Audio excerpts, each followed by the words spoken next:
A audição é com certeza uma das características evolutivas mais interessantes dentre os sentidos presentes nos seres humanos e em outros animais. Hoje ela nos permite ser capaz de tanta coisa que eu nem consigo citar em um vídeo só. Mas é claro que cada animal tem a sua própria faixa de sensibilidade auditiva e nós humanos, por exemplo, conseguimos detectar entre 20 a 20 mil Hz no começo de nossas vidas e vamos perdendo essa sensibilidade conforme envelhecemos. Já os morcegos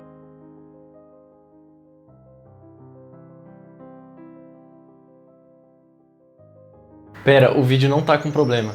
Isso na verdade representa a minha voz convertida para a faixa de ultrassom. Ou eu posso estar mentindo, mas vocês não iam conseguir diferenciar de qualquer forma.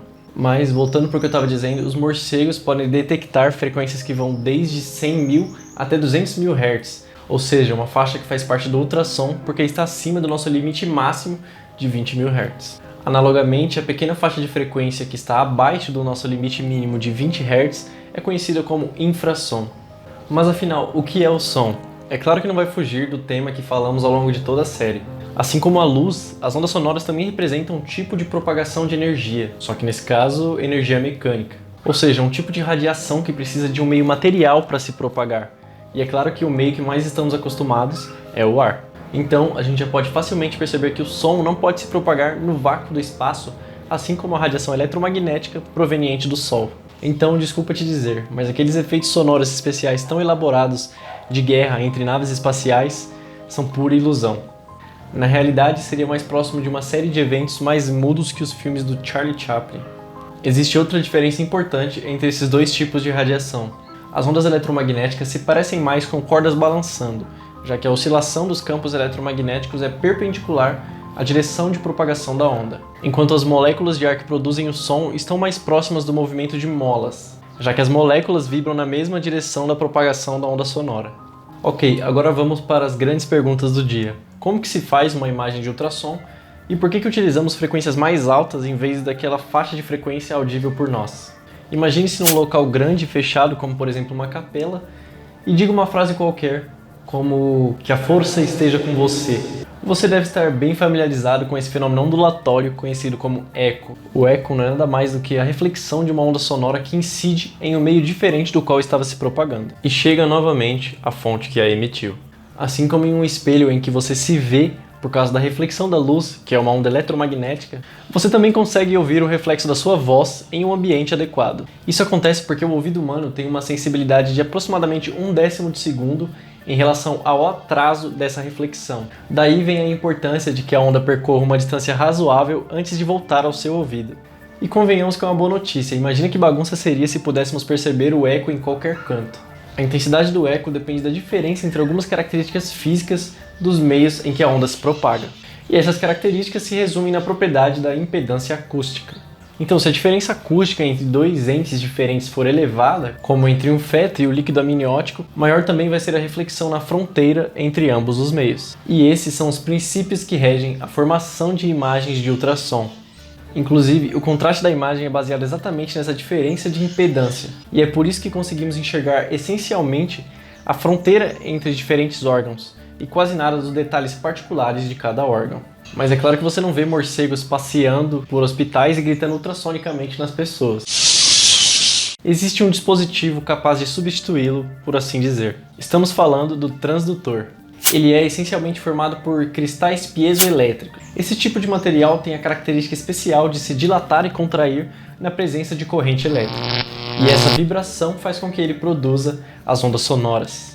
Mas o transdutor não serve apenas para produzir as ondas. Esse efeito se mostra ainda mais útil quando percebemos que ele funciona nas duas direções. Ou seja, quando as ondas refletidas voltam ao equipamento, o material vibra novamente e produz uma nova corrente elétrica que agora funciona como um sinal de detecção. Se você já participou de um exame como esse, ou pelo menos foi um espectador em algum momento, deve se lembrar que é muito comum a utilização de um gel entre o transdutor e a sua pele. A função desse gel é simplesmente reduzir a reflexão da onda sonora, já que a diferença de impedância acústica entre o ar e a pele é muito grande e com certeza prejudicaria a profundidade de alcance da onda. A primeira aplicação histórica de um material desse tipo foi na Primeira Guerra Mundial a partir da construção de um detector submarino ultrassônico. E funciona da seguinte maneira. Uma descarga elétrica no cristal faz com que eles vibrem e produzam ondas sonoras de ultrassom. Então, sabendo a velocidade da onda no meio em questão, nesse caso a água, e medindo o tempo que ela leva para refletir no objeto e voltar ao detector, podemos calcular com alta precisão a distância que o objeto está do submarino.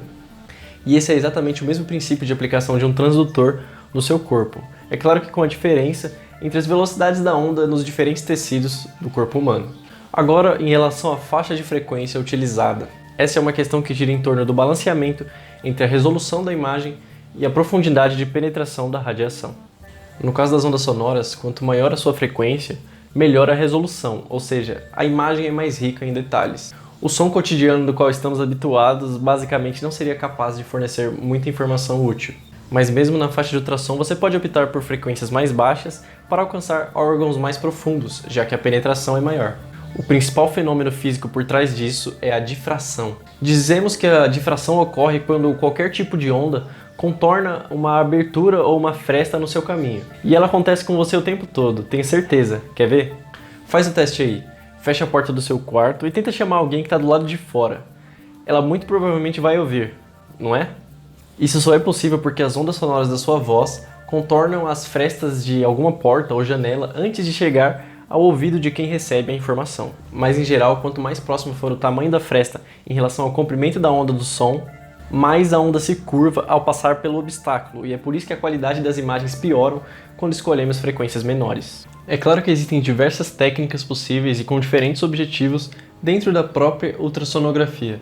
A mais comum é a que conhecemos como modo B, onde a letra B vem de brilho. Nesse caso, utilizamos o tipo mais comum de um transdutor, que é composto por uma simples associação de diversos cristais piezoelétricos. E o sinal elétrico resultante das ondas ultrassônicas refletidas é finalmente processado para formar essas imagens em escala de cinza que emocionam muita gente de todos os lugares. Assim como muito provavelmente aconteceu com seus pais ao se depararem com a primeira representação do que seria você que me assiste nesse exato momento. Mas uma alternativa mais recente chama a atenção de cada vez mais pessoas pela sua riqueza de detalhes em traços e feições do feto. Esse é um exemplo de um exame em 4D de ultrassom. A diferença nesse caso é simplesmente a adição de duas dimensões, o que significa que agora você pode observar o bebê tridimensionalmente e temporalmente, ou seja, ao vivo. Mas será que para tecidos em movimento, como por exemplo o seu sangue, podemos criar imagens do mesmo tipo? É aí que entra em ação o efeito Doppler. O exemplo clássico desse fenômeno, que eu tenho certeza que você já vivenciou, é o da sirene de uma ambulância ou de um veículo policial. Você deve ter percebido que quanto mais o carro se aproximava, mais agudo era o som da sirene, ou seja, maior era a sua frequência. Por outro lado, conforme ele se afastava, mais grave era o som e menor a sua frequência. E novamente, esse é um fenômeno ondulatório que não acontece apenas com ondas sonoras. Você pode pensar, por exemplo, na luz das estrelas.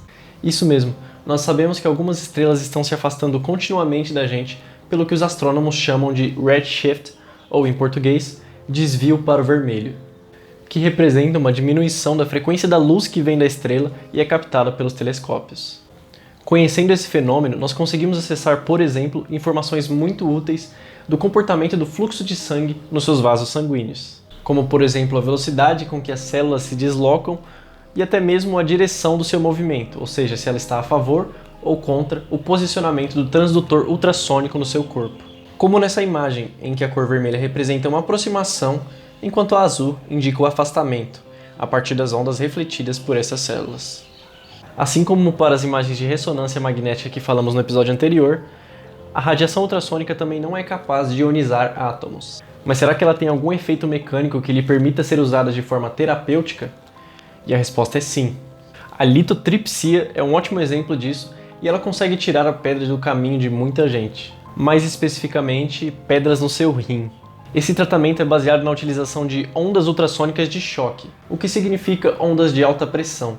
Pressões máximas que ficam entre 30 e 120 megapascal, e a nível de comparação, essa pressão seria 50% maior do que aquela que você sentiria se estivesse no local mais profundo da Fossa das Marianas, que na verdade já é a parte mais profunda possível de qualquer oceano na Terra. Então é claro que no caso do ultrassom são apenas pulsos de microsegundos que são aplicados de forma focalizada nas pedras a serem destruídas. E assim como nas outras técnicas de diagnóstico que falamos antes, o físico médico também é muito importante no contexto do ultrassom. Ele pode se envolver em diversas funções que vocês já devem estar cansados de saber, como controle de qualidade dos equipamentos, processamento das imagens, aprimoramento dos mecanismos de contraste e até mesmo na evolução das técnicas já existentes e desenvolvimento de novas técnicas. Bom, então a verdade é que chegamos ao fim e infelizmente esse é o último episódio da série de divulgação científica em física médica no canal. Mas não se preocupem que teremos mais surpresas por aí. Essa não é minha última aparição por aqui. De qualquer forma, espero que vocês tenham gostado do vídeo e da série. Se você acha que foi útil de alguma forma para você, eu peço para que compartilhe e também deixe o gostei, porque isso ajuda muito no alcance do canal. Obrigado e não percam os próximos vídeos.